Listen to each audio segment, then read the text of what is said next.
يعني هسه مطابق هاي سيارته ما راح يفكر شلون انا راح اطبب السياره واطلعها. انزل احاكيه. حسان الله يساعدك. هلا وحبيبي. حسان احنا جوارين، بروح ابيك سيارتك غلط وقفتها هنا، لين كل ما اجي اطبب السياره وارد اطلعها ينشلع قلبي واخاف على سيارتك خاف تنطاف، واحنا جوارين. اذا ما صار زحمه لو تقدمها لي قدام لو ترجع لي ورا، حتى اذا تطبقها ببابي لي قدام مو مشكله، بس هسه هنا طبه وطلعه ما دا اقدر لا اطب ولا اطلع. خويا اول شيء البيت بيتي، وانت ما تقدر تفرض علي اي شيء، وين ما اريد اطبق سيارتي اطبقها. فهمتني خويا لو لا؟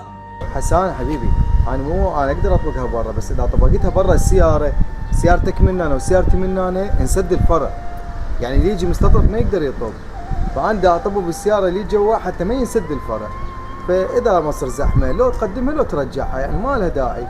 لا خويا لها داعي، سيارتي شبر واحد ما احركها من مكانها، وانا ترى خاص. عجيب، غير عالم ما تستحي. الله وصى بسابع جار لك كان بصفك جارك. انا شوف ابوي يشوف لي حل لهالموضوع. السلام عليكم يابا. عليكم السلام. هلا وليدك، قواك الله ابوي. يابا بس على مود جيراننا حسن، حاكيته قلت له السياره مالتك طلعها من انا ما اطلعها وما اعرف شنو هاي السوالف. قلت له بس قدمها شوي لي قدام على مود الطبه والطلعه. هذا شو اسوي له؟ شو صرف وياه؟ السياره شمرتها بالشارع انا والشارع مسدود هسه. ابويا شو نسوي؟ راح نبيع البيت وكان الله يحب المحسنين ونخلص من المشاكل والدوخه السيارات. خير ان شاء الله يابا، العاد حكتب قطع دار للبيع على البيت.